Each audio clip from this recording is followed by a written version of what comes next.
we on? Good. Welcome to the Better Than Not podcast. Sometimes we get it right, sometimes we don't. But when we at least do something, we know it's almost always better than not.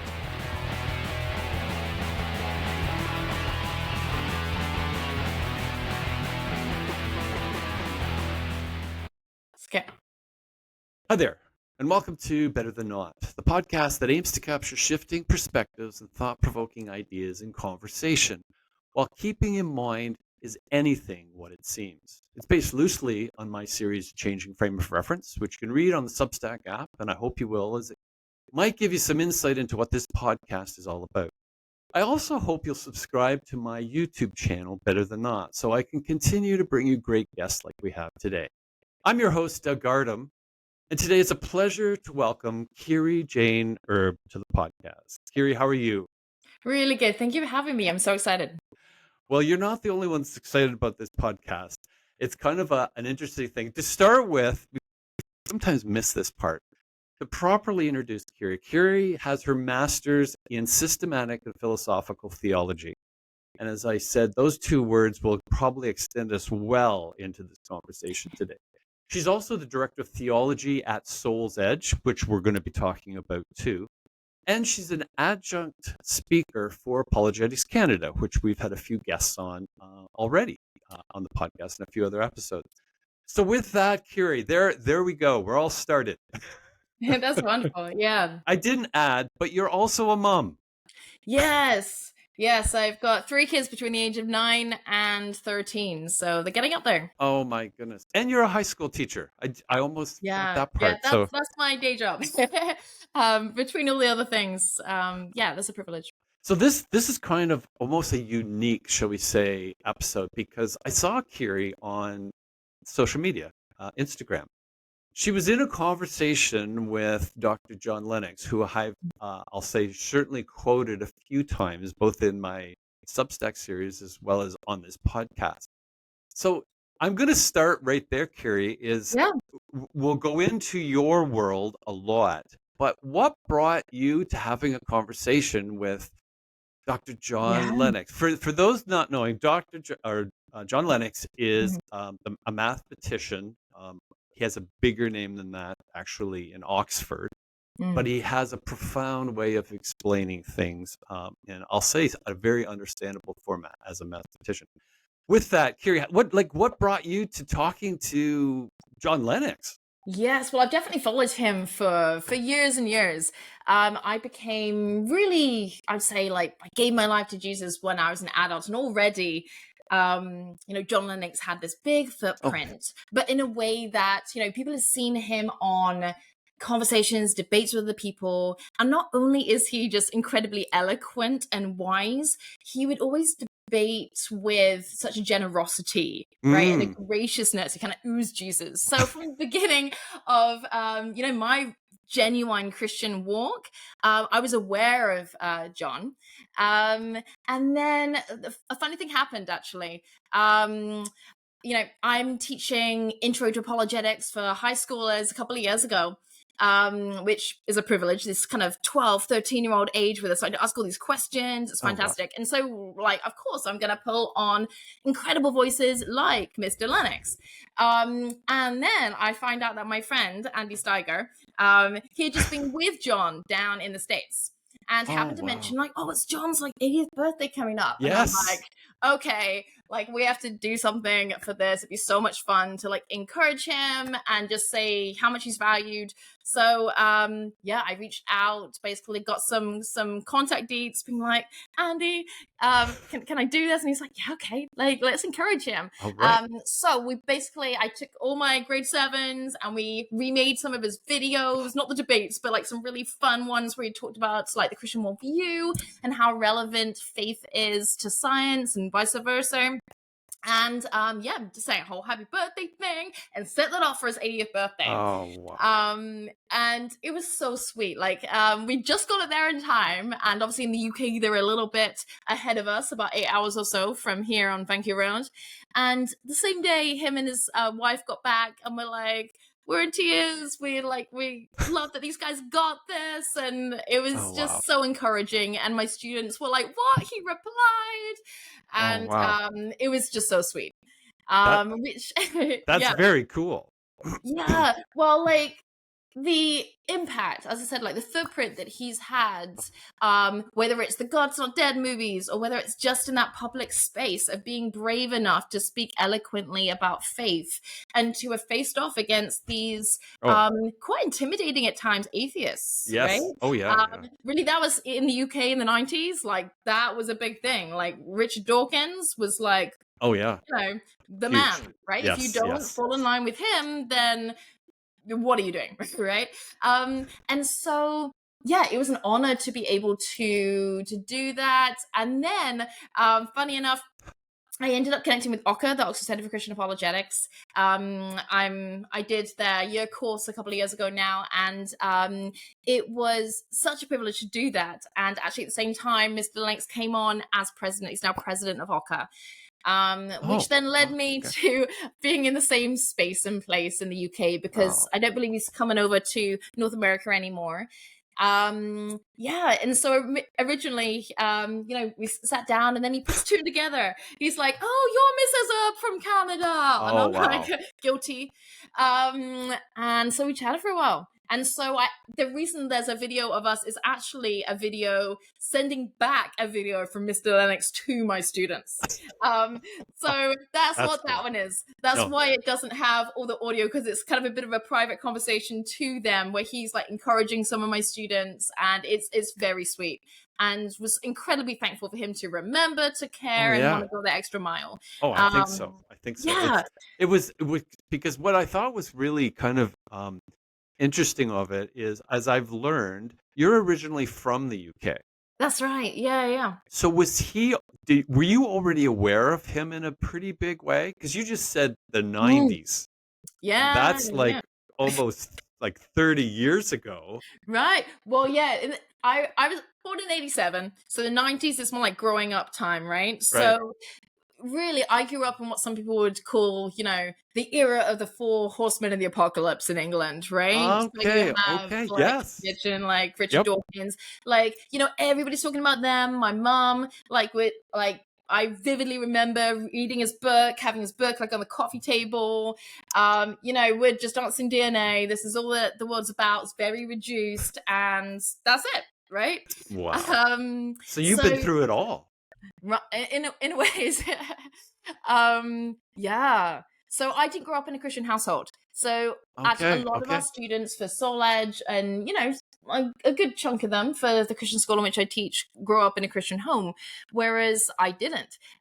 There's a Christian legacy, as many people have, Hmm. in the UK, but also a very non-Christian legacy on the other side of my family. So Interesting. in terms of our like small family unit, so it's just my sister and I, and then my mum and dad. We didn't do church together, that kind of thing. It was kind of a archaic thing, Yes, yes. cultural. Um, it's funny. You're probably aware of how at the end of the 1800s, Nietzsche said Yes. about England that that's the moralism of England, and that was still kind of very true of the 90s in terms of, he said, God is dead. Christianity is like the shadow of Buddha just being like left on the cave after he died, right? And in a ways that was kind of true of the there's an impact, there's a shadow, but there's Sure. not a living breath there. There's certain Yep. holes that you can, and wells that you could drink from, absolutely. And I started to discover those as I grew a bit older, but it was definitely seen as kind of like the last vestiges of Christendom in England.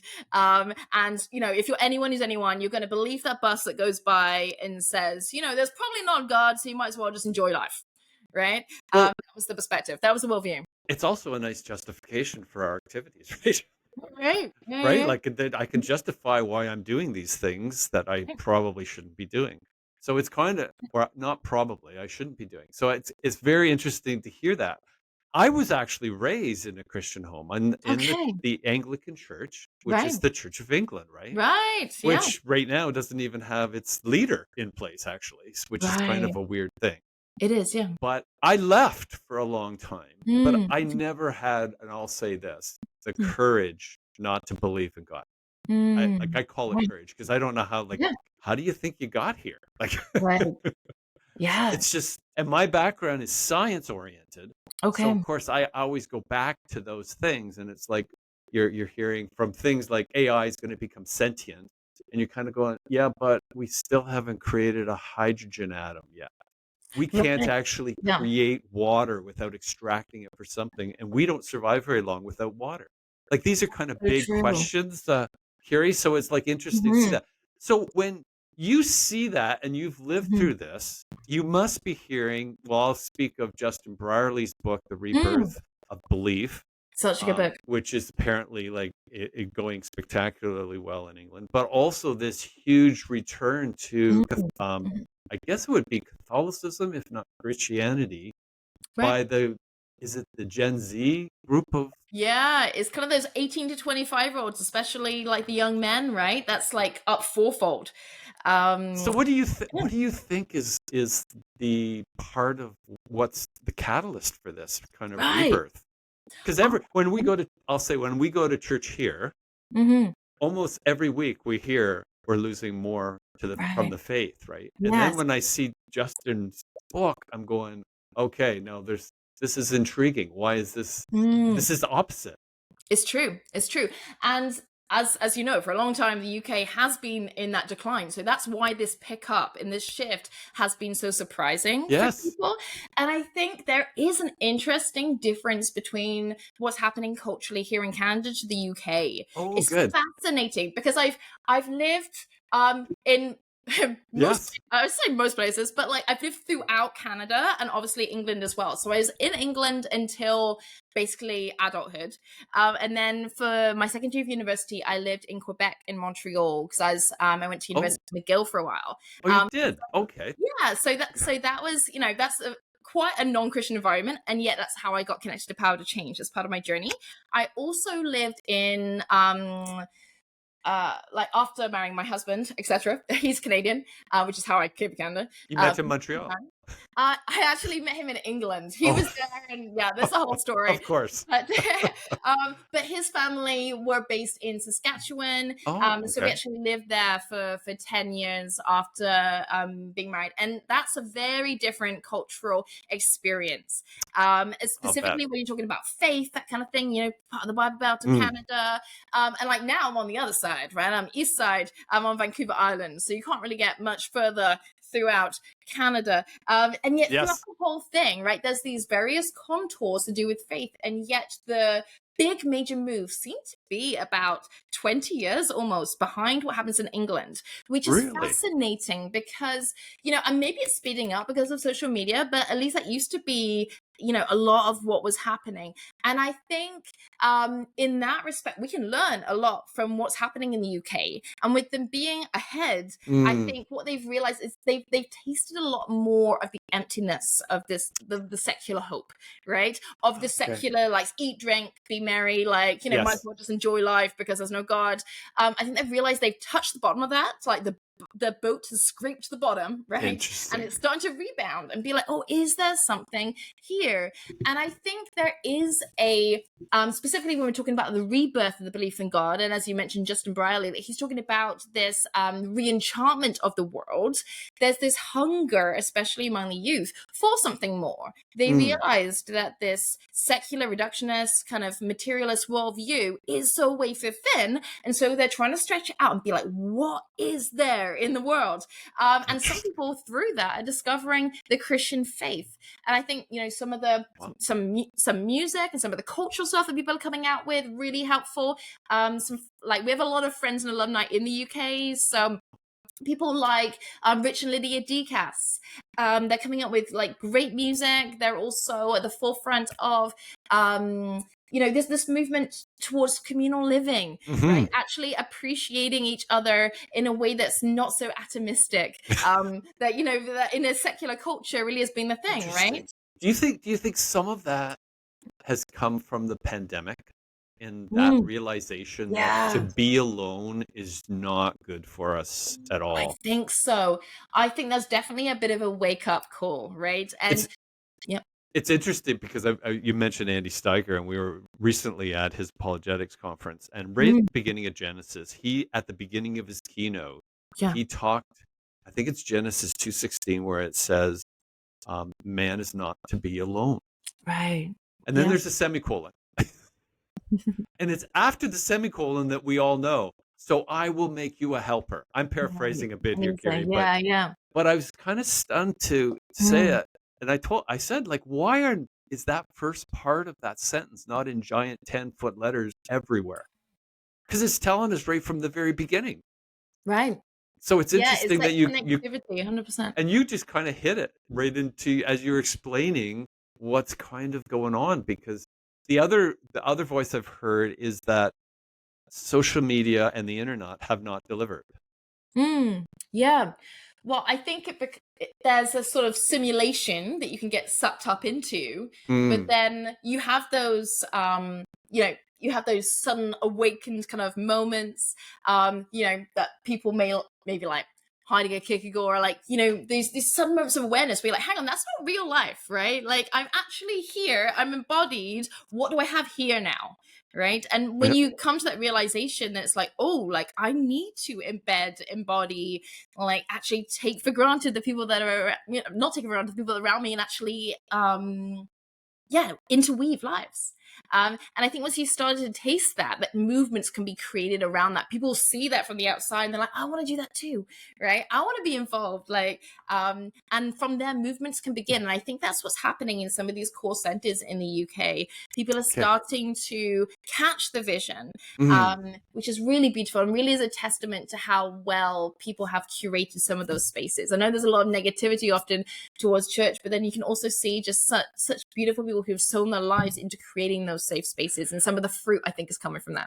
Well, it's funny you say that because this came in another conversation about. I said, like, even going to church for many can be a very intimidating experience, right? Yeah, And in many ways, I think churches are becoming much more aware of it, yeah, and that it's not a secret thing, and to try and be welcoming in a genuine fashion. right. But, like, going there, if you're not used to going, to me, like, Mhm. it takes a bunch of courage, It and does. Yeah. it's apparently bringing that to me, that community together is really what, even from a personal experience for me, is what brought me back, Wonderful. because it was just one of those things I got a chance to, like, literally talk with people. It's Mm. one of those things, I think, Carrie, when something's taken away and then you realize how bad you needed it. Yeah, that's so true. And I think that's very true on my experience in situations where you still have a lot more of Christian culture around. I think there's a Mhm. sense in which you can always be inoculated, right? It's like you're not aware of the water that you swim in, and therefore it's hard to appreciate it, right? In the same way that, the classic thing with parenting, right? Kids don't appreciate what they have, right? Until they're growing up, Absolutely. and they're like, "Wow, okay, mom and dad, you actually really helped us out there," right?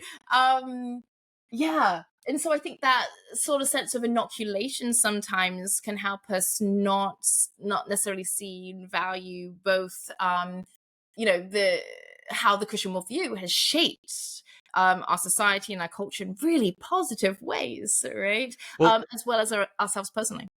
and I think the attention to scripture as Mm, well has been, and the depth of it, and the, yeah. just the infinity of it. Like, Yeah. it's stunning, to whether you're from a, I'll call it, a deep intellectual perspective, or you're just Mhm. looking at it for, like, to be comforted in a Right. sense, right? So it's kind of Very neat. true. So I'm going back to, you Mm, went to McGill. I'm gonna yeah. guess you did your undergraduate there. I did just part of it there. Okay, So okay. being from the UK, as soon as I went to university, I was like, I want to go to other places, experience different things. So I signed up for a exchange program. So I was Oh, there. Funny cool. story though, because my undergrad was politics and international relations. And so technically the exchange was only meant to be 6 months, but a friend and I were like, we're politics students, of course we're going to lobby them to like make it a year. And it worked, and I'm so glad it did, Oh, because cool. that's where I really connected with like power to change. It's where like I started to get discipled. After that, went on my first mission trip, that kind of thing. So Oh, I that's think God was behind that. so in doing that, then you step forward to do your master's at Nottingham, I think, and you Yeah, chose to do systematic and philosophical theology. that's right. Though I will say there's like a 10-year gap in there. Oh, there is. Oh, There, wow. there is, Okay. yeah. Wow. So, partially because of the kids, because of ministry as well. I think, yeah, but I like part of his financial waiting for that was actually miraculous, like provision to help make that happen. Neat. But yeah, by the time I was willing and able to go back and study systematic philosophical theology, I was so ready, so wanting to like dig in. Yeah, so really thankful for that course. Interesting. So you also have mentioned power to change a few things Yeah, yeah, few times. Can you mm, expand what like it's obviously an organization. yes, Could you kind of because I want to move that into like what you're working on now as director of theology in right. Soul Edge. But Mm, what is power to change? Because you've mentioned it a few times now, yeah. and So it's affected you majorly. It yeah, sounds. it has. So Power to Change is, I was gonna say newer name, but like I think they changed about 10 years ago, of Campus Crusade for Christ. So it's a campus Okay, ministry. okay, Yeah, so actually it was at the end of my first year of university, when I kind of personally realized that my secular worldview, the way that life had been going, had kind of hit the rock bottom in terms of interesting. everything that I placed my hope in, life in, all those Yep. things you take with school, like this is how you achieve success and do life. Like, it comes void, right? It comes back empty. And not only that, but It's that yeah. happened pretty young for you though too. Like Yeah, maybe I had an early midlife crisis. I don't know. But okay, I think I put myself under a lot of pressure because growing up in the UK, the education system is really quite intense. And so a okay. lot of students, and in a ways, I wonder if that's a bit of a pressure cooker for this younger generation turning to Christ as well, because they've Mm, already lived under quite a lot of pressure. From what I've experienced, both seeing relatives in the Canadian system and here, um, like on the island teaching myself, there's an ability to do an excellence in education without so much pressure. In the UK, it's so okay. competitive, and there's so many like national exams, like one Hmm. after another almost, that Wow, that's I tough. think students, like, to get ahead, right, to placing their hope in being, as I did, right, kind of, first, right, and to get to the universities that you want to get to is pretty much cultural, that you have to go to university in the UK. When I was growing up, Yep. Tony Blair was the prime minister, and he wanted over Okay. 50% to go to university. It wasn't a question of if you go, it was a question of like what you study. um Interesting. Okay. so yeah, so even for myself, like I was like, retrospectively, I probably would have done theology or something for my undergrad as well. But I wasn't as serious about my faith, right? I actually met God in my first year already, when I was already committed to Oh, this cool. stuff. And so, yeah, I think the university kind of culture, the fact that you have to get in, you have to get ahead, really intensifies that for younger people in England. You've already had to really stretch and see what you're capable of. I wonder if, and what I've noticed, I think, around here in at least Western and Central Canada, is that I think there's a bit more understanding. There's a bit more time for people to grow. Which I think is very healthy, actually. No, for Um, sure. so yeah, in one sense, like hitting rock bottom in my first year of university, realizing how void those identity pieces kind of were without Jesus is pretty early. But another sense, like there's a huge mental health crisis in England, which is, I think, a lot worse statistically than here. And I think a Interesting. lot of that has to do with that amount of pressure, with that misplaced cultural pressure of having to perform, Mm, having to jump over these hoops, having to get that place, having to succeed. And so I think in a ways, a huge part of the antidote, like the identity piece that comes with Jesus, his healing, his presence, all the good stuff, right? Speaks in a way that none of that can, right? No, absolutely, Um, and absolutely. so it makes sense to me why 18 to 25-year-olds, have already started to realize that voidness and are looking for more. When you speak of this and your experience, Mm, and I can kind of say I'm probably a generation before you. I can remember that pressure too in Canada right. here, right? But what I'm finding now very fascinating is we are now.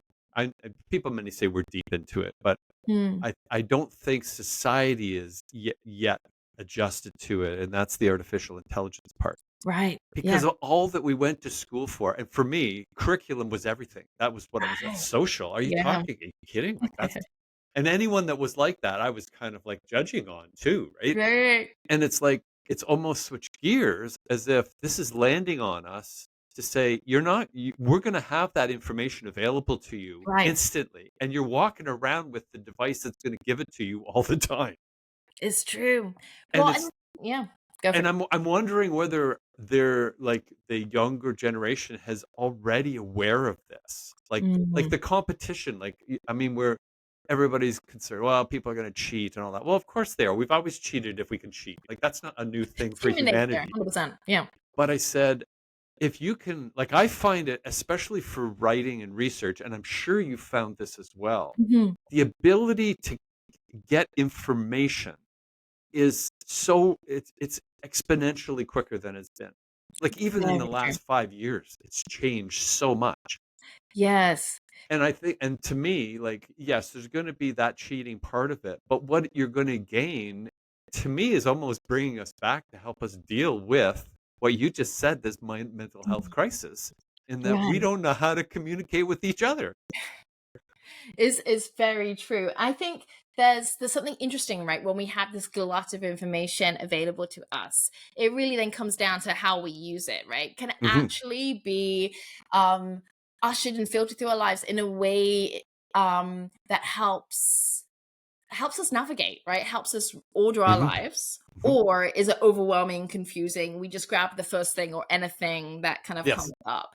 Um, you mentioned, Genesis earlier, right? Yes. There's such a distinction between, wisdom and knowledge of good and evil, right? Just Mm. knowledge and wisdom, in a sense, is so different. So we have a glut of knowledge available at our fingertips in our pocket, right? Any moment, probably in our retina at some point, right? Yep. And yet that wisdom piece is It what I think where the gold is, Yep. right? That's what we need in order to navigate our lives so that it doesn't destroy us and culture and those around us, but instead can help us curate and be more aware and do things well, right, Oh, in a yeah. life-giving way. So that's, I think, the important piece. Like, even as an educator, I'm so Mm. thankful that I get to teach at a Christian school from a Christian worldview, because those worldview pieces help Oh, with that wisdom, how you hold that absolutely. knowledge, how you hold that information. No, to me, it's like I found that it's so helpful in understanding even scripture. Mm, Like when you're reading and it can be very complicated often and ask you right. many Yeah. questions and easy to misinterpret. Yeah. And it's like you've got a spot to go to rather than having to wait the next day till you go to the study or to school Right. or wherever it is. Yeah. And yes, of course you've got to be careful and source that like you're getting Mm. I'll say truth, but in essence, I think that's gonna come out of it because, like, if it's not, no one's gonna look at it. Right, right. Very, very true. Well, before, right, for a concordance for, like, what's this Yes, word in, like, Hebrew or Greek, you went have this big chunky thing that costs like absolutely. $1,000, and like not everyone had one of those, No, right? So no. like, the fact that you have kind of online resources that can help, like that is huge. And again, it just comes down to that wisdom, how you navigate, how you use that tool. So, going back to power of change, what it changed Hmm. and changed to, how did your world or how did Soul's Edge begin? Yeah. So, meeting power to change and really giving my life to Jesus happened during that year that I was in Montreal, in Quebec, in Canada. I would have called myself a Christian since I was about 13-ish. I started to take myself to church. My mom was an atheist at that point in time, and she was like, well, I'm not taking you to church, so you got to walk there. So I'm like, okay. So I used to like sit with all the grannies and like, Wow. well, I think most of it's just the Holy Spirit, just cooling heart, right? So Um, I've got to ask you, like, what mm, was that like though? Like, mm. do you Yeah. remember, like, was there a feeling of uniqueness, of specialness, or was you, like you mentioned the Holy Spirit here, like that's Yeah, a big connection. yeah, Science doesn't like to use that word, but there's something there that makes us into what we are, right? exactly. And I think you hit on some of this earlier as well, mentioning things like consciousness, right? Yes. Like we to quote Sharon Dirks, she's a speaker intuitive, like for Oka. She has a beautiful book to do called "Am I Just My Brain?" and it talks about the conscience and all that kind of stuff, and how in a sense, you know, we have this hard problem of like human consciousness. How do Oh, you get from the matter, the water, to the wine of human consciousness? It makes way more sense to have, you know, mind, intentionality, God, who oh creates yeah. us in his image, to then have mind rather than like go from one level to another, Yep. Very true. from the seen to unseen, etc.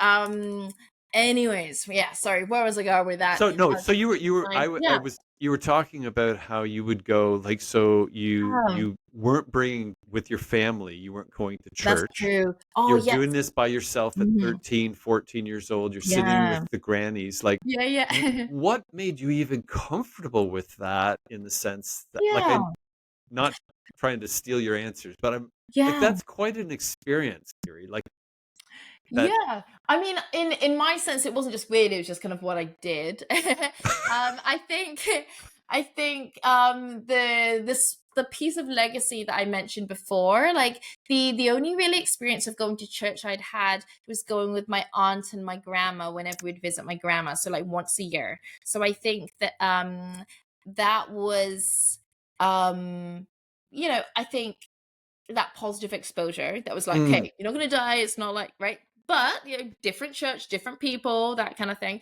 The other experience I had was at the time, I had a little beagle called Madison, and I was quite into walking him around. And in the UK, in little okay. villages, you quite often walk past churches.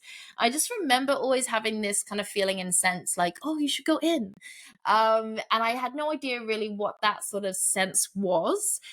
In terms of the philosophizing of it later, like, well, it must have been the Holy Spirit now that I know what that means. But at the time, it's just Mm, kind of this pull, right? This visceral sense of like, oh, I should be there. Like that's a home, a yeah. place. A set like. I wouldn't have even used the word home, but that's kind of the sort of sense that I had. And yeah, so I started connecting to this one church, and being one of the younger people, suddenly you're serving, you're doing all the things. It was this old Roman church. So I said Roman, Wow. sorry, I meant Norman. That, like, you know, 1066, right, is Yes. William the Conqueror. Unbelievable. um you know, and then you have all these like square big towers. In terms of the architecture of the churches, where lots of people, you know, just go for weddings today. It was one of those really old, yeah, Norman churches with beautiful ornate doors. You know, you're walking over like these old graves and stuff. There's this old peeling artwork on the side from who knows when, like the high middle ages or something. It was, yeah, and like I actually appreciate it way more now, but even then there was a sense of like, oh, this place is different, it's set apart. I think I appreciate the history, but also I think I felt something. And um in a sense, like, yes, there was community, but not really people my age. I think I Yeah. did appreciate the intergenerational piece of feeling a bit more connected. But I think what I noticed the most was after having communion. I remember there was one of those, it was a Church of England high church. You'd have communion every single week. Again, I was like, you know, 12, Yep. 13, I didn't really fully know the theology behind it. You'd read the creeds, which was helpful in forming kind of a structure inside of my theological understanding, Yep. which I think a lot of us miss out on today when we don't have that. So Oh, yes. I'm thankful for that. Um, but yeah, I remember just being like, I feel different on the inside afterwards. I feel something's cleaner on Mm. the inside, right? And not a sense of like necessarily shame, like a ton of like darkness or shame before that I would have been able to sense, but it just felt different. It like, yeah, a sense of being able to breathe, right, on the Interesting. inside. Yeah. Oh, that's cool. Yeah, so it's hard to put my finger on it, but it's like that there's something there. And there's something more. And And so yeah. you did this alone as well, like not with a pal, not with a group of friends. This is something Yeah. you're doing on your own as well. Yeah, and the funny story is like my sister and I have talked about this like since, and it's quite funny because yeah, there's just me and my sister as siblings. Um I started doing this, and she started going to church with her friend. And her friend, their family were quite solid Christians, so they started taking Jen, my sister, to a different church, like At the in same another time. at the same time. And I don't remember what order it is, but she's convinced that like I did it first, so she wanted to do it and copy me. And like I don't know. I genuinely I just remember Jen does it too, but she goes that. So Oh, that's very cool. That's yeah. interesting. So I know I took you sideline because you were trying to direct into what how Soul Edge Oh developed. Like yeah. I know that, Yeah. but I just because our daughter was like that age, and Cool. we were. I'll say my wife more than I, but she had a calling, and Mm. it just Mhm. and she had to in many ways deal with peers at school that weren't and Right. almost as an outsider. So that's why I was interested in Yeah. your experience Wow. because that's the same age, 13, Right. 14. Like, wow. Totally. Yeah, and that age, kind of 13, 14, is such an interesting age of tension and growth, Oh, right? They're really trying to figure themselves out. Grade 7, 8, 9 is the age group that I genuinely I teach the most. okay. And it's such a privilege. They're really shaping their worldview. They've got great questions. But yeah, peers Oh, can yeah. be harsh at that age too. I think I always dance a little bit to my own beat and my own rhythm. Oh, okay. Definitely, I appreciate the social, but also introvert. Okay. And Okay. was just That's very fair. happy to not have a friend of the same age there, because I think there was a certain level where it's like this is different. It's not about necessarily the friendship piece. It's almost like a vertical piece. All There's different right. Yeah. dimensions to that. Being a human person, not that I would have necessarily articulated it like that on being able to put words to it. But I just knew it was good, like in some sort of way. Oh, Knew that's it cool. felt different. Knew there was something there. And it has taken me like years to be like, so what was that? Right? It was definitely God, but like how and why? And yeah. It's hard to kind of articulate. Another thing our daughter would mention is going to a summer camp, a Christian summer Right. camp. Yeah. She said that's why she's so high on it today. She says, and I Amazing. hear it more and more because Yeah. more kids get exposed to that probably almost in any other way. So true. And in England, it's less so kind of summer camps and summer festivals. So there's been a big kind Ah, of okay. heritage of these festivals like New Wine, Soul Survivor. That one's finished now, but like there's lots of other ones like and there's like Big Church Day Out. There are all these kind of festivals. Oh, cool. Which is yeah, it's just such an amazing way for people to bring friends along, right? Absolutely, And yeah. Because to you don't have the sanctuary of the church to be intimidated by, right? Like it's open. Yeah, exactly, yeah. No. 100%. And I think a lot of people, yeah, it's easier to be open-minded in that space, right? And therefore, You yeah, don't feel maybe judged. exactly, which is huge. It It's really a is. really powerful force. Again, I'm interrupting you to try to go to No, Soul Edge as it's far as okay how. because yeah, it's actually one of the summer festivals that I met my now husband, and so we've been married 15 years now. Okay. Um, but yeah, it's I just come back from Canada, and actually with Power to Change went to Tanzania to do a Oh, your mission trip. mission trip. Okay. That was the Oh, first mission trip wow. that I'd been on. it was for a couple of months, and actually I was all in. Like, they were looking for people to go and do like ministry mission there, kind of long term. And yeah, I was gonna sign up after finishing. I had like one more year of university left. I was gonna do all that at campus mission, and yeah, so I'd been to Canada, just come back from Africa and Tanzania, and was at the summer camp.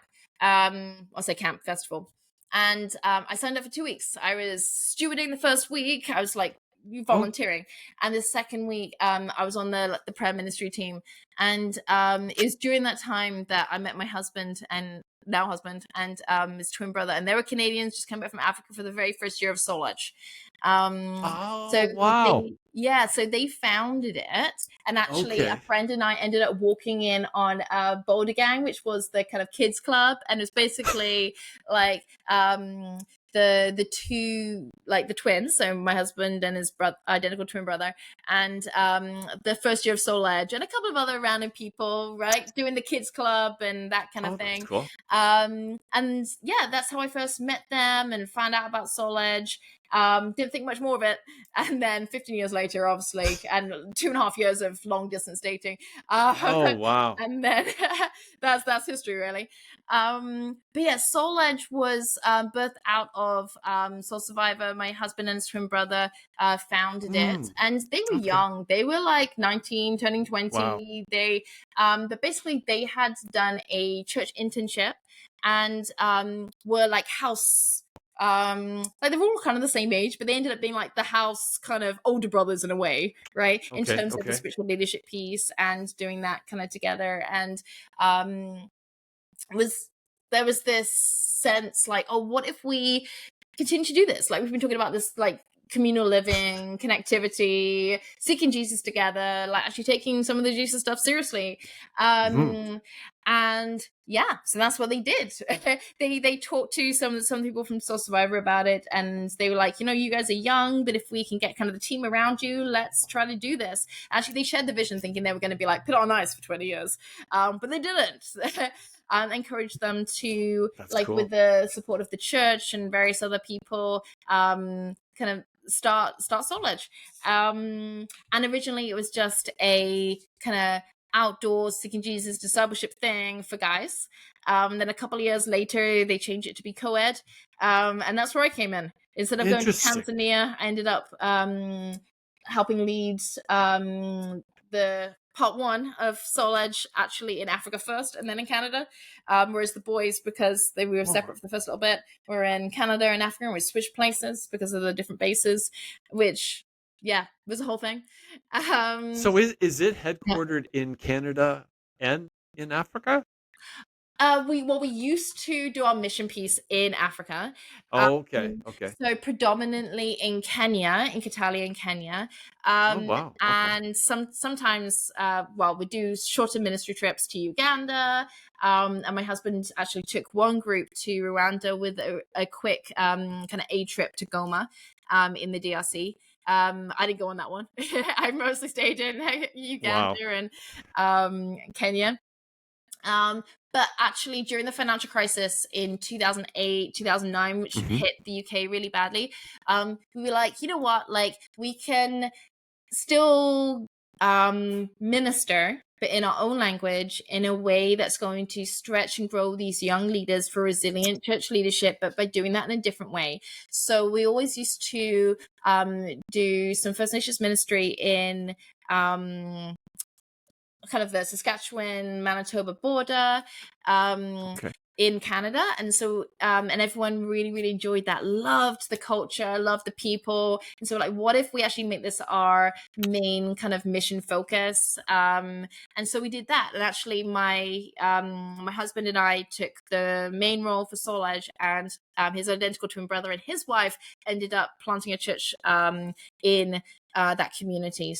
So that there was that Oh, longer kind wow. of That's cool. foundation kind of there, which was So beautiful. is that part of, I'll say, the mission of Soul Edge is church planting as well as growing leaders? I wouldn't necessarily say church planting per se. I Okay. think the idea has always been to make sure that what we're doing is sustainable.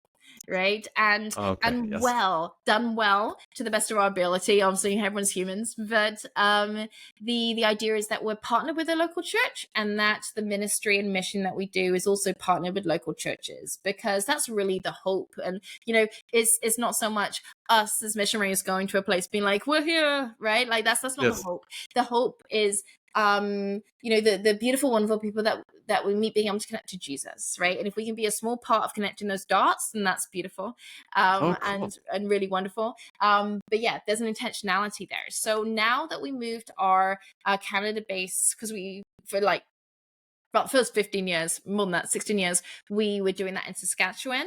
We Okay. actually moved to the west. So our Oh, base okay. is now here on Vancouver Island as well, because we have all the Okay. outdoor components. So we're able to be up in Mount Washington, and then down cold dipping in like Georgia Strait, like within Oh, half an wow. hour. And we're connected. My husband used to pastor in Saskatchewan. He's now pastoring here as well.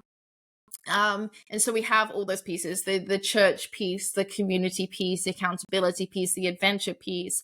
And so it was hard to move after being 15, 16 years in That's the a same long time. place, right? And going to the same places for mission and that kind of thing. But now, God's opened some beautiful doors here. I'll We bet. actually, we send some of our students to help and serve alongside this wonderful mission that's happening in Cayucit. It's actually on the west kind of coast, looking out to the Pacific of Vancouver Island. A couple called the Heidi and Steiner. They do fantastic work there. So it's just a privilege This for is us. literally in BC. Yeah. Oh, wow. So our students go there now, and yeah, just see where we can be helpful and encourage. Actually, it's funny, a number of years ago now, maybe 10, 15 years ago, I went to a World Vision Summit, and they actually had Shane Claiborne come and speak. And it Oh, was wow. funny because it was all these older church leaders, like almost like 99% men, and there was me with like a little baby on my back, and I was like, don't mind me while I'm just here with my couple of other girlfriends and my baby. We're totally legit Oh, humans. But anyways, what he said was fantastic. And he was like, we make such a big deal about the people who go, and like it, people do make huge sacrifices. I'm not undermining that whatsoever. People who commit to missions, they are making huge sacrifices. But also, right, we have to really appreciate the people who choose to stay, right? oh, So yeah. people who Yes. are Absolutely. from those places and could kind of go the classical brain drain kind of route, right? There's more opportunities for me, my family, my jobs, my entrepreneurship, like somewhere else in a big city, and yet I'm choosing to stay to Yeah. help Yeah. my Yeah. friends, family, relatives, people that hate me, people that love me, right? All of that, like Absolutely. they choose to stay and be a light to their community. Yep. Those people are absolute gold, right? And are the real hope for their community, right? With as well as the people who come around them, right? And I think that's him pointing that out was such a valuable corrective and a beautiful Oh, yes. way to think about it in terms of when we are going on short or medium or even long-term missions, right? A huge part of our goal is to encourage the people who have made the sacrifices and chosen to stay there. Oh, that's you couldn't have said that better, Kiri, because I was talking with Christopher J.H. Wright, Yeah. and he said exactly the same thing. He says, Amen. unfortunately, missions work is so kind of s- kind of recognized as you have to go somewhere. Right. It's but it can be right here. Yeah. And he said most of the local communities need it as better as the others. But if you don't go, it doesn't get the same kind of like, oh, well, that's not really missionary work. Right. And it couldn't be more wrong. So true. So true.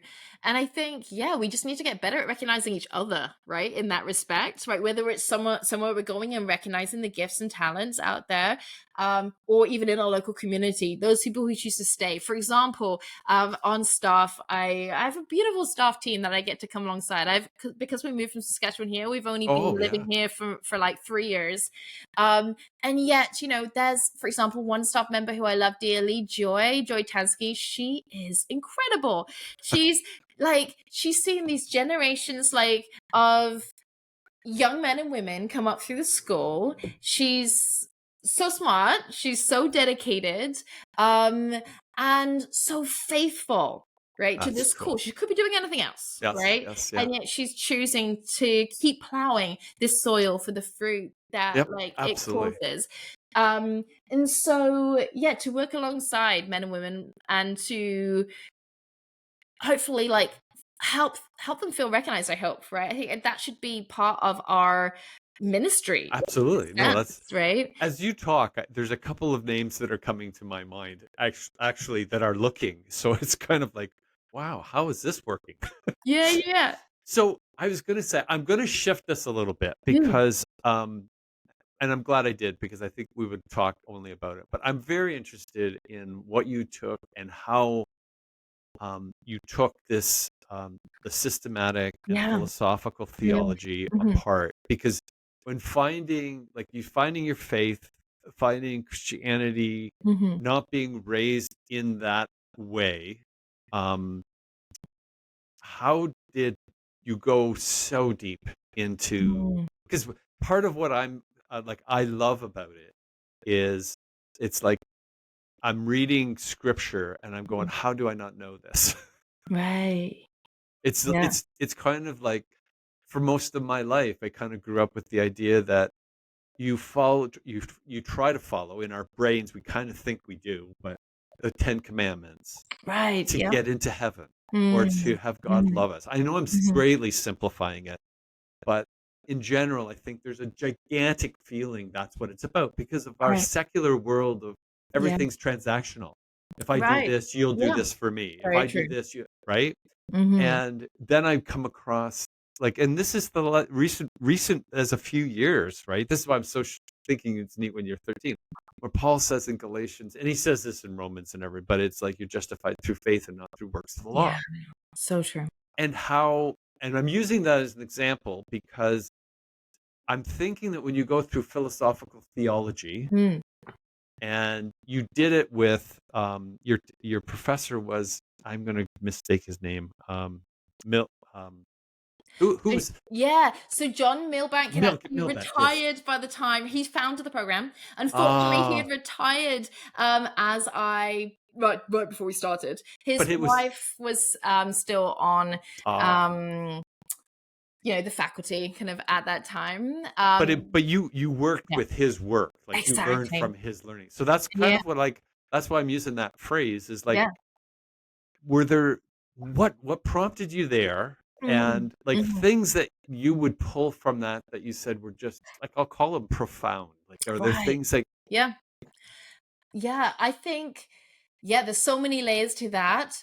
Um as you as you were speaking, saying about your experience, realizing there's more to it, right? There's more to our faith in terms of it's not just this transactional thing, right? There's a depth there and it changes how we live and it changes how we love and it changes like the whole way of being in the world, right? It's worth like digging into. Like if we think this thing is really true, then what philosophical theology is about is not saying that theology or the Bible doesn't have enough, therefore we need to do philosophy. What it is using the tools and methods of philosophy in order to like take the Bible seriously and to dig absolutely. those wells and to see kind of what's there. So it's using those approaches in order to look at the content, the form, the meaning, the application, right, of Hmm. what's there kind of in scripture. And so I think for me personally,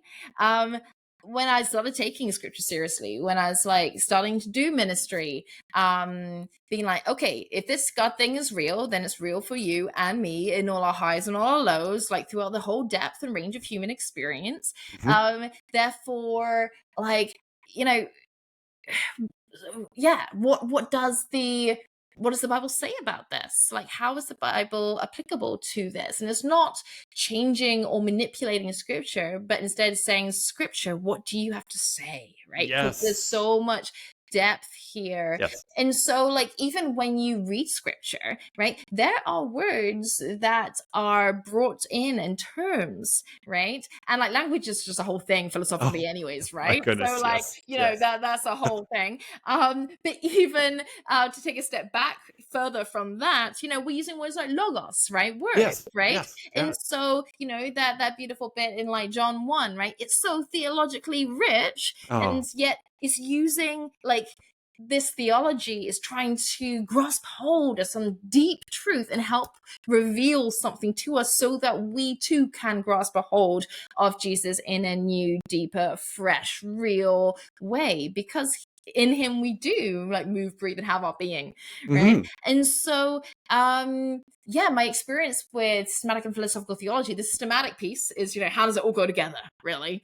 And there was a bit of a move away from systematics for a while in terms of the 20th century, and now I think it's coming back.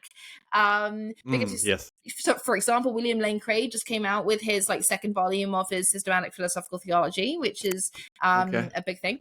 Um, Yes. the other piece being, yeah, like philosophical theology is there's so much there, and my favorite piece, kind of like Andy Steiger, like he is Yes. a, you know, he's a theologian that really focused on like Michael Polanyi, like Yes. Yes. with philosophy, right? And Yep. so it's that philosophical anthropology that he's kind of digging into. In a sense, that's kind of the avenue that I've gone as well, because Okay. this philosophical and theological kind of anthropology kind of like piece, what does this mean for us as human beings? Because the gospel is so integrally relevant to us, to our life, our death, our living, right? And I just Oh, want to mind absolutely. that. I want to keep mind that and do my best to try to communicate that. So why wouldn't I want to study it?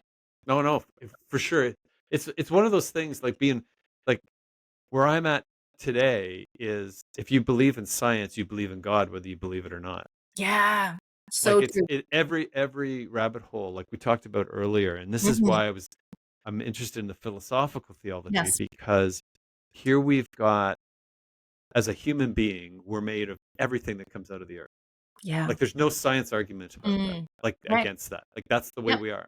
Yeah. But yet the moment we're conceived, something comes Mhm. into us that makes us who Yeah. we are. It Right. not only does that, but it grows all those ingredients in exactly the right proportion for us So true. to become and grow and Mm. live. And 100%. and it works perfectly. This is the part that's so I stunning to know, me. right? Yeah, yeah. And it was Lennox that Mm. we started with, where Yes. he had kind of phrased that with elemental parts of science like mass and energy. He said information was Yeah. becoming a third, which is Mm. very linked to the word, which is Yes. exactly Logos. linked to the Yeah. beginning of John. It's And so true. and you're kind of Mhm. going like when you see those kind of things revealed, Mm. Kira, like it's like it changes you. Like it's Yeah. just there's so much. And my problem now, there's two problems. One of them is that I feel the words change. Like when I read passages, Right. it's like, well, when I read that like 6 months ago, that was different. Mm. And I know the words don't change, but Yeah. the other part is and I repeat this often, but I don't understand how Apostle Paul, when we talk about the great writers of our world, Mm. is never included. And Right. and it's profound what he writes. Like So he true. puts so much, like it's amazing to me. So that's why I said philosophical theology just explodes that to like where do you start and where do you stop? Like it just keeps deeply going, right? Very, very true. And yeah, like you say, what the Apostle Paul writes, his ability to use argument but in a humble way, right? Yep. Like with an edge, right? With that kind of Oh sort of yes. spirit going on, right? Yep. Like Yep. yeah, I think you if we take scripture seriously, we realize that it's not flat, right? There's multiple layers to it. Yes. Yeah. Which is why, you know, with that and it being like spirit breathed and the spirit being able to like, you know, almost reveal different things in the sense that you're saying, it kind of looks different, right? Yeah. We will never fully mine the depth of what this all means. Never could we fully understand or get behind like who God is. And yet it's an act of worship to try to dig as deep as we can, Yeah. right? Like I love how you just said that. It's an act of worship to dig as deep as you can. Mm. I think that's that's something to quote you on. So That's so true. because it is one of those things that people sometimes question about understanding and knowledge, right? And that's Right. not necessarily good. But when you take that into worship and the deeper more you can understand it, it's an active part of doing that. So I haven't mentioned this yet, but Mm. you have a book coming out as well. Yeah, Do yeah. you talk about it yet, or are I, you I, I talk about it occasionally. Yeah. because you have mentioned Andy Steiger Mm, a mhm. couple of times. So he's the Yeah, founder and president of Apologetics Canada. He's that's been right. on the podcast. He and has some staggering kind of revelations sometimes of how he He puts things really together. does. Because Yeah. the first time I met, well, Andy was actually a professor of my daughter's. That's how we kind of met Wow. when she Okay. went to Bible college. And so what was interesting is when I started to read back into the Bible, I was Mm, asking the question, why are the pyramids not in the Bible? right. Mm, Like we're in Egypt all the time. And yeah. it's like, and he was doing this questioning Christianity through the church, through Mm, Northview Church here in yes. Abbotsford.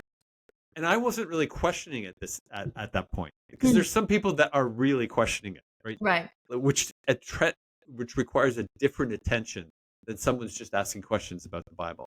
Right. And so I wrote quite a bit about this actually because Okay. I was fascinated. It kind of ended with, Hmm. which it wasn't a full answer for me, but it's Hmm. not really part of the narrative, right? Right. The Bible's even Right. the pyramids. But in doing so, I understand that Andy has written the foreword to your book. He has, yeah. Yeah, that was incredibly kind of him.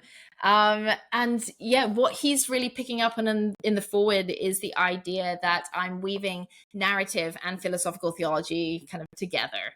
Um, and that was definitely one of the hearts and heartbeats of the book in terms of Okay. I wanted to create something again like as a sort of act of worship whereby I'm able to communicate truths about God in the best way that I can, in a way that's hopefully memorable, entertaining, and contextual as well. And Mm, so, part of the narrative piece that Andy's picking up on there is that I've embodied and fleshed the whole philosophical theology piece within a 3-layer narrative. So it was a beast to write, honestly. yes, it, it it took sounds. it took many years, um, but part of it is World War II. That's one of the dominant threads. The other is 1990s in Of France, course. mostly. Okay. And then there's kind of a more modern day thread. And the World War II piece I find is very interesting because I think, as people like Jean Pajot have said Mm. recently, it's almost like World War II is like the founding narrative of our modern world. However, we kind of understand or Mhm. phrase that, like it creates the frame and the box within which we understand so much, from which we then understands or try to understand, right? Yes. Good, evil, fascism, communism, right? Free market, like all these different pieces, like have this founding origin kind of here. Hmm. And so obviously Jean Piaget, he does a lot in terms of like symbolism and that kind of thing, and has some really interesting things to say about that. Specifically now, got people like Kanye West kind of almost trying to mind the inversion, right? You've got people like being like, can we reclaim some of these things from the other side, from the dark side of this, and say actually they're good, which is such a it's That's a bit such a mind bending. postmodern kind of Absolutely. way of doing that, right? Seeing the inversion, trying to make evil good, good evil, that kind of thing. And so by incorporating World War II, I wanted to kind of zoom in right on the modern world, because with philosophical theology you can go all the way back to Greece, right? You could be there Oh, for a while, oh right? yeah. And so I'm pulling some of those things in. I'm pulling in a little bit of like Greek mythology, Dionysus, like some of these things, which takes me through Nietzsche and everything. But I try to create something that's readable and memorable and accessible to everybody as well. Like the thinking person who would read like C.S. Lewis, like Mere Christianity, right? Oh, okay, okay. That's So cool. by using World War II, I'm zooming in on some of the debates that happened kind of around that Mhm. time, right? Because, it was the war that was never meant to happen again. First World War was meant to, like, be the Great War. It's done. Like, wow, we shook the world. The League of Nations tries to stop, essentially, it should have stopped World War II. It Yes. didn't, No. right? And then you have this big explosion, really, on multiple ways.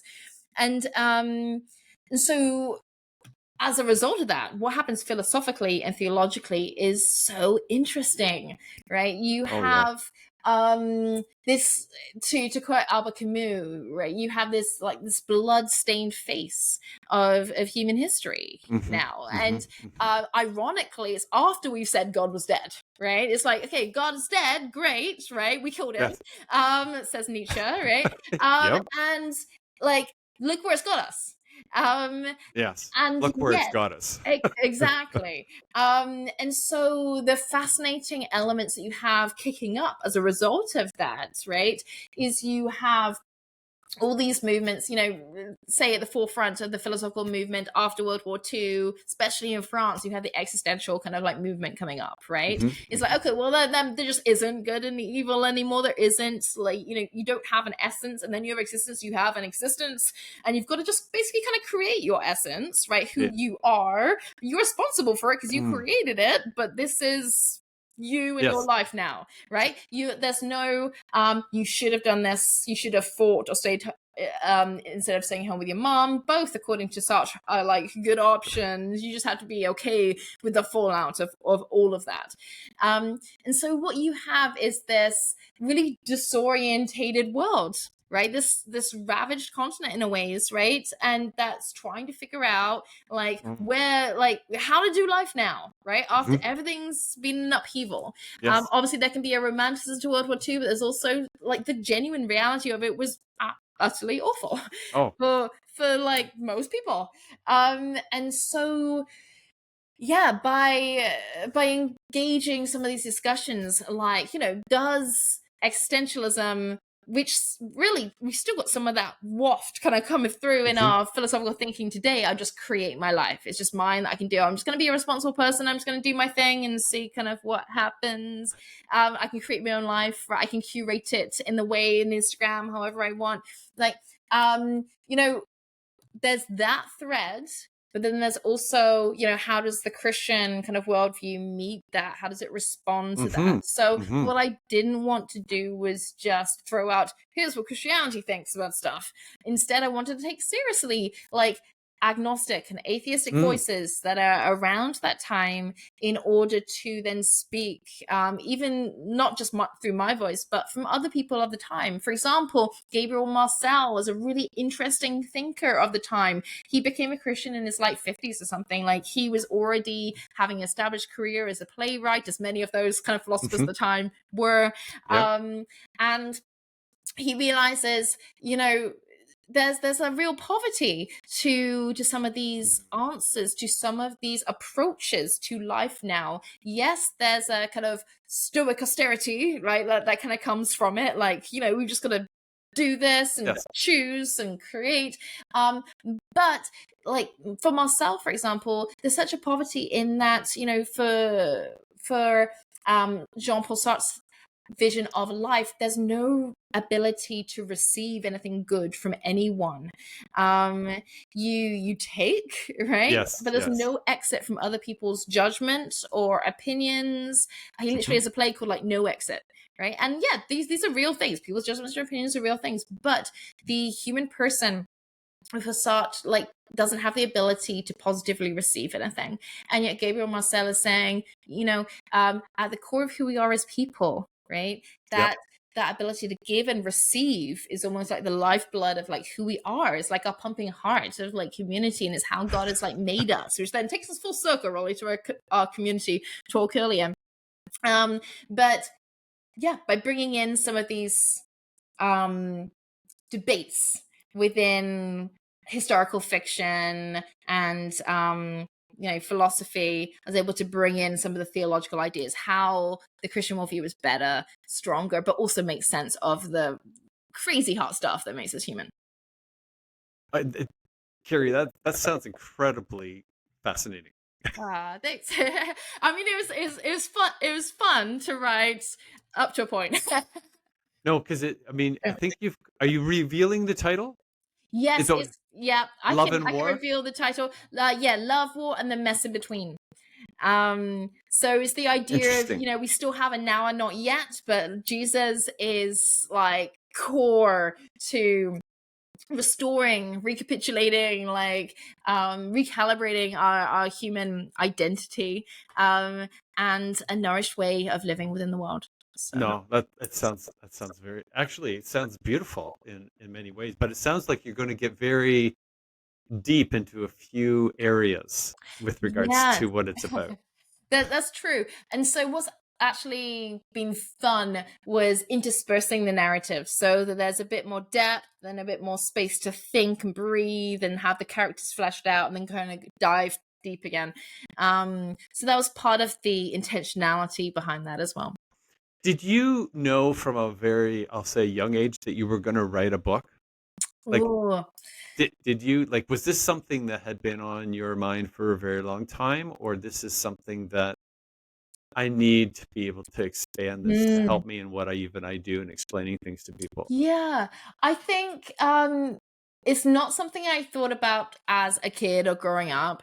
I think as I started to go towards kind of university age, I was like, I just need to learn more about how the world works. And then studying politics and IR is like, well, my goal was to work for the UNHCR. That was kind of the plan. I actually did an internship in Switzerland Yes. for a while, which was fun. And we got to the Christian NGO I was working with. We did some work with some of the UN, and I got to do some projects and some of the stuff that went along with that, which is really fulfilling. But at the same time, it was interesting because, even at a younger age, at 16, I work shadowed my MP in the Houses of Commons in England. Oh, wow. And that was such a privilege. But at Yeah. the time, he was like, don't become an MP because you can't change the world. Okay, noted. So we'll go do some work with the UN. And they're like, don't work for the UN because you can't change. I'm like, how do you change the world then? Because the world is broken, the world is hurting. Like, what do you do? And interestingly enough, Yeah. Wow. I realized, my goal was to then work for the UNHCR, the High Commission for Refugees. And as I discovered Jesus and I discovered his heart and how he heals and how vital he is for community and Oh, yeah. and peace, honestly, being able to forgive and move, any sort of peace, I think foundationally comes from the Prince of Peace.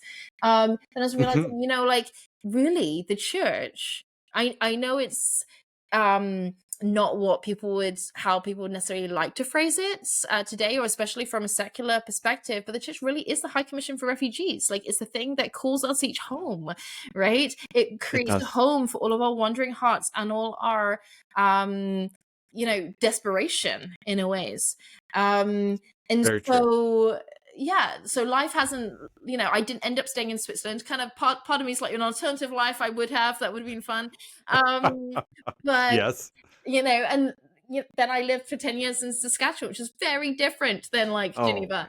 My goodness. And yeah, realizing, what, even in the quietest place in for the most people would call the middle of nowhere. It's not, but most people would consider it. God is on the move and God still cares, and God still cares about these hearts, and he's still calling people home. And he sees it as significant and valuable. And I have so much respect for small town pastors, not just because Right. my husband used to be one, but also those who are still in the forefront of, they're there when people are struggling, when they've lost everything, when they've lost a family member, when they just need to figure out what life looks like, when they're struggling with addiction, whatever it may be, any human thing, right? there's a certain amount of famous pastors, absolutely, but those small town pastors, right? Those men and women who choose, again, like in the Yes. mission field, who choose to stay there because they see the value that it is to be there and to do, to be that place Mhm. of service, really. Um, yeah, so much respect for those guys. Takes a special Um, person. There's it no doubt about really that. does, because you're sowing your life into something that culturally right now is not seen as valuable, and yet eternally is. Well, it's one of those things to me, Kira, that I still struggle with enormously, and that is the sense. And I know, like I repeat this often, but like we had nothing to do with coming into this world, Yeah. and then we get this sense from everything that's around us that Mm, we're the ones in control. right. And it's like just a very simple example of get up in the morning and how Mm, many things that go on in like even the first hour mm, were exactly what you thought you were going to do. right. Yeah. Like it's almost it's staggering when you start to pay attention to it. We're too busy often to pay any attention to it Yeah. because we got to stay in control too. Right. And it's just interesting how you kind of brought some of those things even out in the book. But when you talk about like a smaller community, Mm, they all have the same issues, right? Like we yeah. all have people issues. So And true.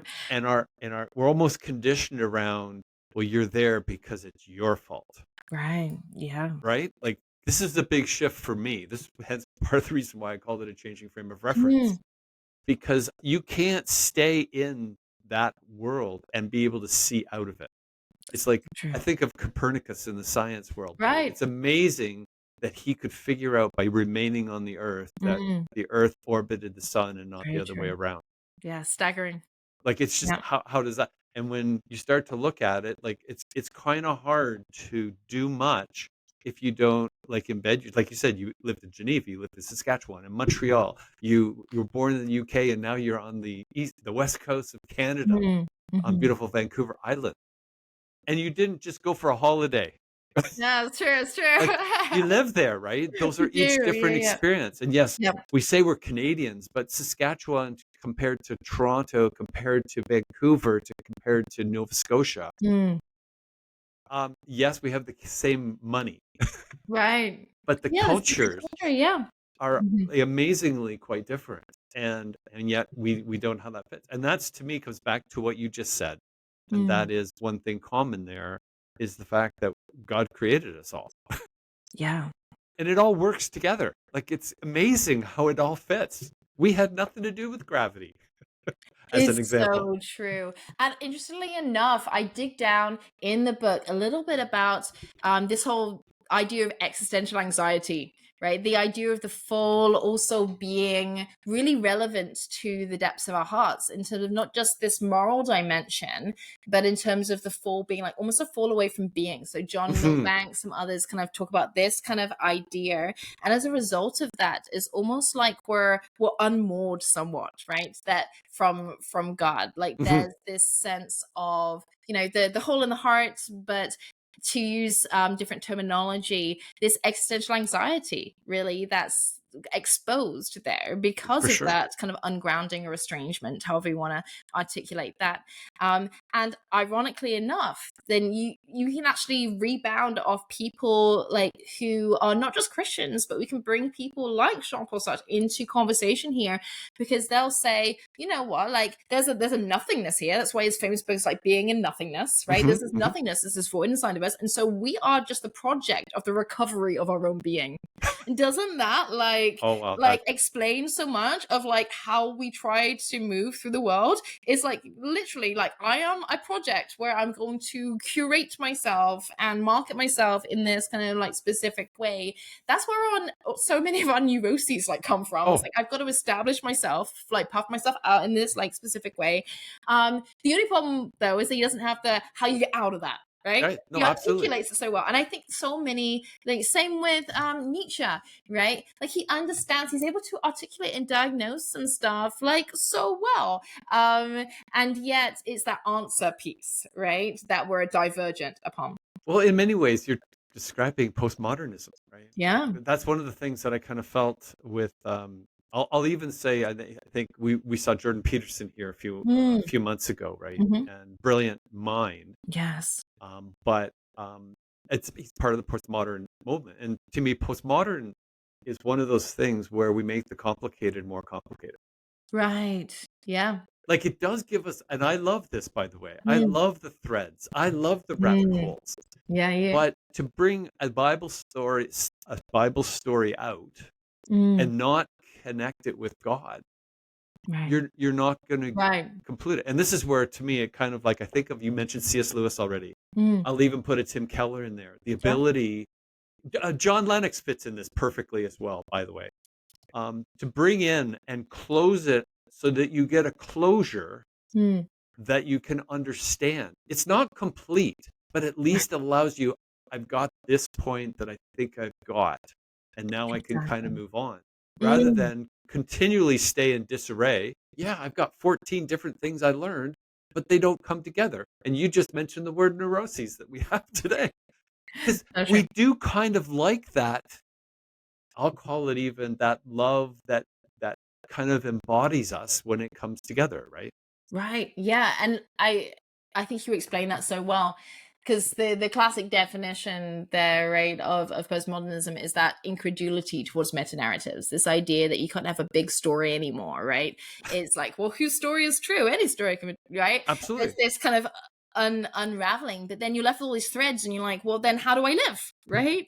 And yet, ironically enough, we're realizing with things like, as our understanding of trauma, for example, like continues to develop, Hmm. and we start to take some of these kind of things seriously, a huge amount of any sort of therapy or healing, part of that is being able to bring story into that, bring narrative Absolutely. into that.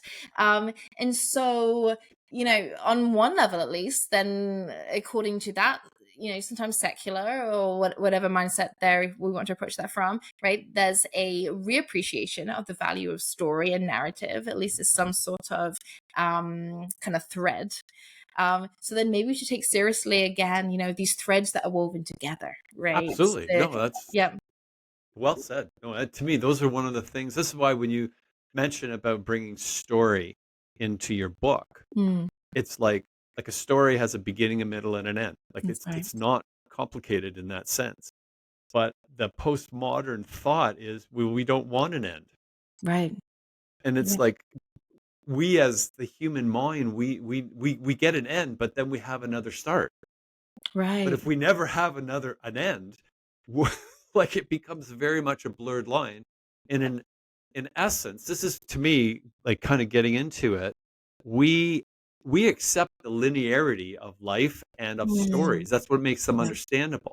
Yes. If we actually wrote exactly what was in our heads and Mm, didn't bring that together, it becomes very dynamic that's as right. well as almost chaotic and almost incomprehensible to understand. And That's to me, right. that's part of the challenge is that, yes, you're bringing this thought process out, but you're not bringing it back together to give me something that I can kind of grasp a hold of for a bit. Mm. That's S- so true. I think one of the thinkers that I found so fascinating at university, and I've loved studying him at various levels, is Gilles Deleuze. that's Um, okay. he's so interesting in terms of this value for life, right? And it's this reappropriation of this idea of desire, Hmm. and yet it's so imminent that there's absolutely no transcendent to it. It's about how life just moves very sporadically. It's the idea that you don't have hierarchies, right? Because that goes out with the meta narrative. Instead, you have this rhizomatic kind of horizontal kind of tapestry, and life can go anywhere. But it's just saying like that life going anywhere can lead towards like a sort of decomposition rather than any Yeah. sort of trajectory. And so the quality and the value of that life, even though you're like, I'm valuing life and wherever it takes me, right? It can look It's, like death. It can look like decomposition. oh, yeah. And so I think there's merit to saying, okay, you're valuing life, you're valuing, um, you know, noting that desire is an important thing, right? Hmm. But what if, right, there's a reordering of desires? What if there's an object of our Yes. affections? And so that orientation, I think, that the Christian worldview brings in is so critical to us as people to living well, to be able to move through things, move through hard things, and to get to the other side.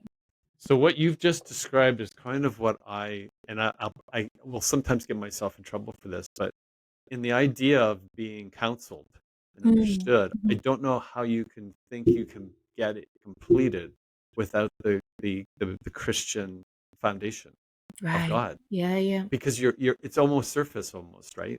It's And true. and Yeah. I do, like I said, for those listening, I'm not trying to be apologetic here. This is just, to me, I don't know how you cannot grasp that as a foundation that you didn't create yourself. Mm, And I mean, I look out the window, the plants, the trees, we can't make any of those. mm, And we see them every day. Like the grass that we have to cut every mm, day, like, or every week. It's like it's all here and it mm. all fits together and works perfectly. Yeah. It's And yet, astounding, it, really. well, Yeah. when you start to think about it, even the Mm. human body, how many functions do you have in your body that you do nothing to? It's just, it's staggering to me. So I'm kind of missed our time here, but That's I'm okay. going I'm going to I think probably I think I'm going to probably invite you to come again, because there's we Wow. haven't touched on a bunch of stuff here still, but because I didn't talk about how your connection to Apologetics Canada even came about. Right. Yeah. Well, that was an interesting one. It was actually like just before COVID. And I just stumbled upon Apologetics Canada. Oh, okay. And I was realizing like, okay, you guys are kind of doing similar things to what I do with Soul Edge. And so I just shot like a quick email to Andy. I was like, hi, we should chat. We do similar things. And then he was like, yeah, let's chat. And then COVID happened and I totally like ghosted him Ah, on things for a while. And then we just reconnected. And oh, then that's as cool. a result of that, invited me to be an adjunct, and we've done things ever since. Well, we mentioned, I think Michael Butler. Yes, yes, I do. Yep, Another very great fascinating, guy. because I'm very, like, because part of my story is science Yeah. to, I'll call it, spirituality, Christianity, Mm. God, however you want to label it. Um, I find that science discussion so fascinating because there's always another element to it that, So oh, true. that's another example, and that's another Yes, and Michael example. Butler is just absolutely amazing. I've had those chats with him before whereby I'll be like, let's talk about this. And he helps me like see, yeah, that next step. And yeah, just a brilliant guy. Yeah, very No, he genuine. had he had Like, very he is. interesting, like, even around our AI discussion, because Mm, this whole the sentient, and he yes. was saying it's going to be so good that we will have a hard time telling the difference. Interesting. But Yeah. it's also very, like, that's to me the challenge is if we Mm, believe it's sentient, that's a problem. right. But it's humans that created it. And Yeah. I go back to, we can't create the simplest of atoms. Yeah. Like, we're not even close to that, right? Yep. It's not like, oh, we're right on the edge. No, no, we're not on the edge at all. Like, there's an infinity that we have a real hard time with, I think. Very So true. before, like, to wrap up, we've gone through, so your book, that's an Mm, exciting time for you to, for sure, to finally yeah. Thank see you. it culminate. That's And right. definitely that sounds like one to read. Thanks. And is there anything, like, you would like to, that we haven't kind of said, that you'd like to kind of close with or wrap up with? Because Oh, this that's a has been great such a question. Well, fascinating discussion. yeah, well, we mentioned Soul Edge, just to explain that properly. Mm. Um, so yeah, my husband and I run this gap year program for students or young people between the ages of 18 to 25. Um, and we do that here on Vancouver Island, but we also have a base in New Zealand as well. Unfortunately, I don't live in New Zealand, but we have amazing people who run it there. It's actually a month long in New Zealand because they Oh, do wow. a nomadic version. So instead of what we do in Canada being we have a chalet on Mount Washington and we go out for adventures from there, what they do in New Zealand, because it's like January, February, so it's like hot and nice there. They camp around the South Island and they go and do all these amazing different adventures, and they have a couple of R&R times too, but because it's more intensive in that respect, that's why it's only a month. There's an optional add-on mission trip where they go encourage people in Vanuatu, which is a beautiful, amazing place to go. Wow.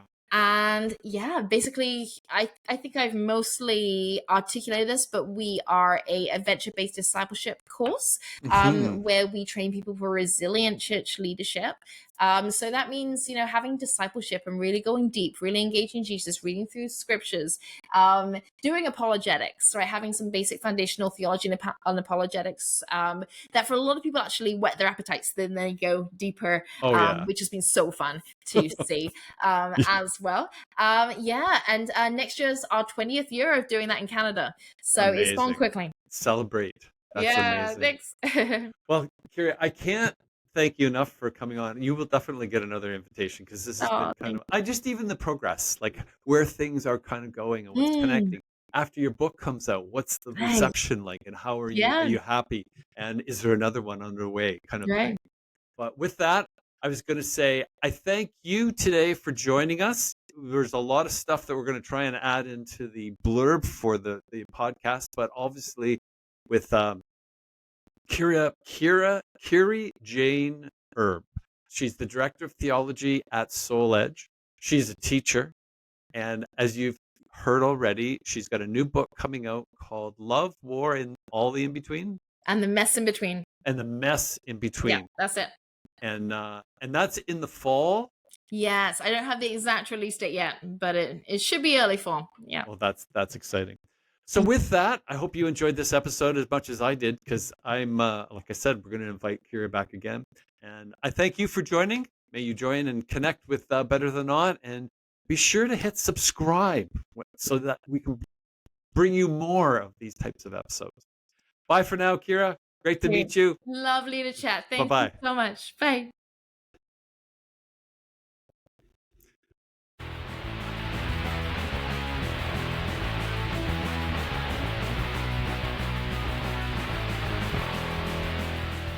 Are we on?